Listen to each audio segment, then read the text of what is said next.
Welcome to the Beyond Macros podcast, nutrition secrets to look, feel, and perform your best. In the previous episode, I talked about tracking macros and why it's the best way to assess and progress towards your goals. In this episode, I want to touch on one of those goals. So I'm going to break these down into a few different episodes because I like to keep these short. In this episode, we're going to address fat loss goals. So, when it comes to fat loss goals, and the reason I'm starting here is because it's January 20th. So, we're 20 days into the new year, and I know a lot of people are going to be having fat loss goals. So, that being said, when we are looking at fat loss goals, we need to look at it still in the season approach. So, we have a preseason, an in season, an off season, and a post season.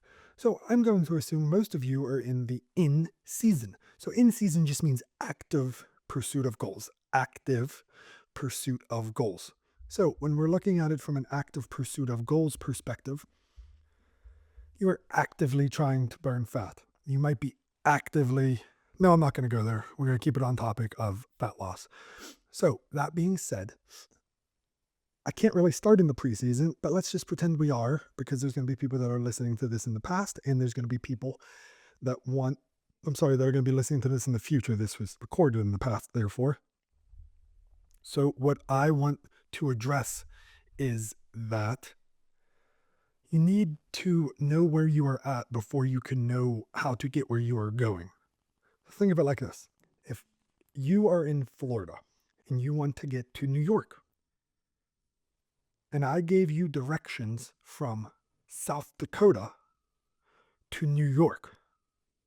Well, South Dakota is pretty much almost in one corner of the country, and then Florida's literally in the other corner of the country. So your directions from South Dakota to New York are not going to work for you to get from Florida to New York. So you first have to assess where you are, and that's where our previous video, so if you have not watched that, go back to that video so you can assess where you are at. So then once we know where you are at, we can start to work towards where you are going. So in the preseason, you need to prepare your body. So phase one is to prepare your body.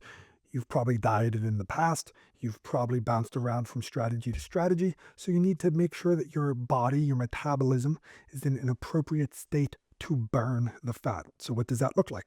Well, that looks like taking a period of time, maybe 2, 3, 4 weeks, to get your body the most amount of calories that it can eat before you start this dieting phase. Stay with me here.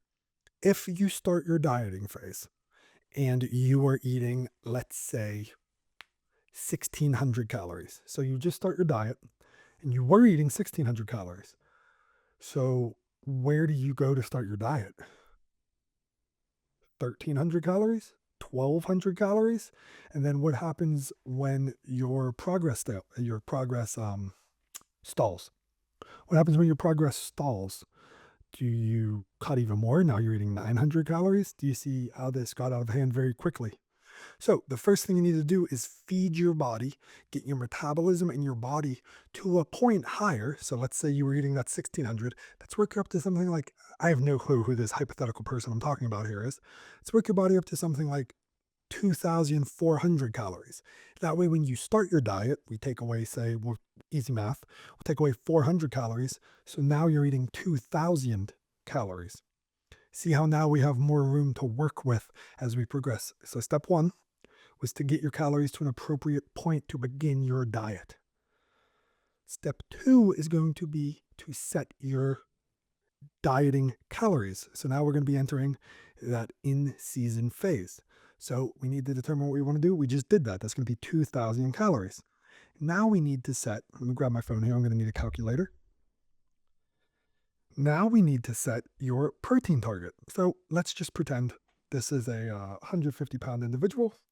At the beginning of a diet phase, we want to be eating close to, but not entirely 1 gram per pound of body weight because we want, again, room to grow. So as your calories go down, your protein will go up. So what we're going to be looking at here for, let's just set this person to 0.9.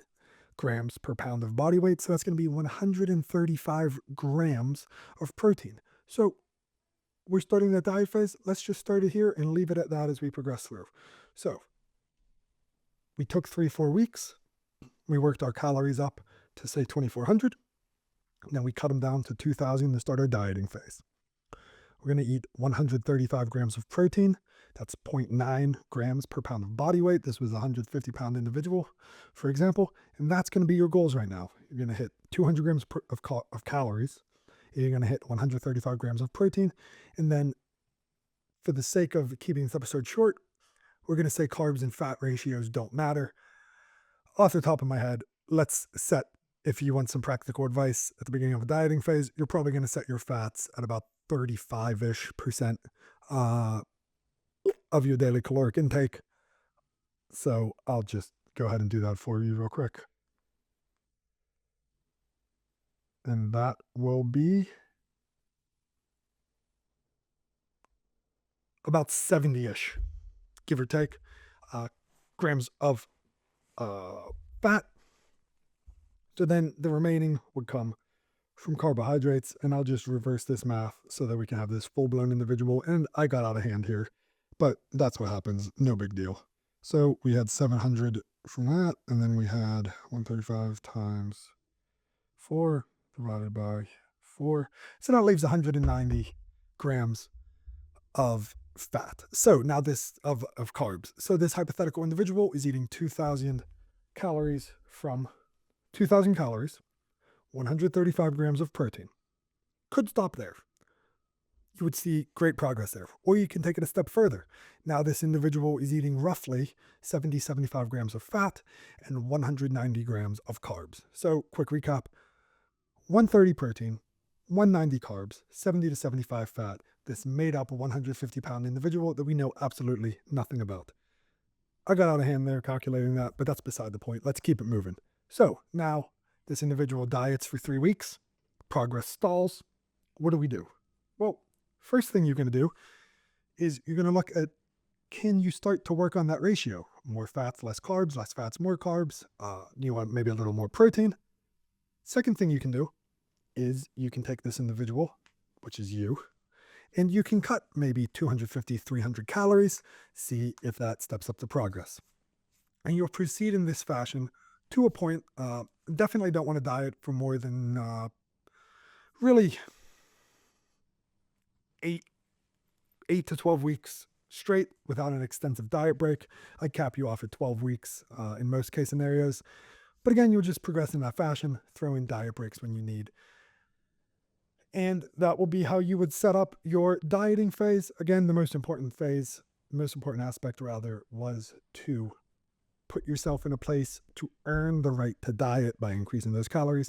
And then you set your macronutrients, as we discussed very briefly there, because I didn't want to get too into the weeds. I got more into the weeds than I wanted to. Then you progress through, okay? Throw in a diet break here and there. Simply what a diet break is a week at maintenance. So you're just going to bring those calories back up to that 2,400. Then when you progress your way out, that's a whole nother topic that there's definitely not time for in this video / podcast. But I will cover that in future episodes so that you are not left hanging. Make sure you subscribe so you do not miss those.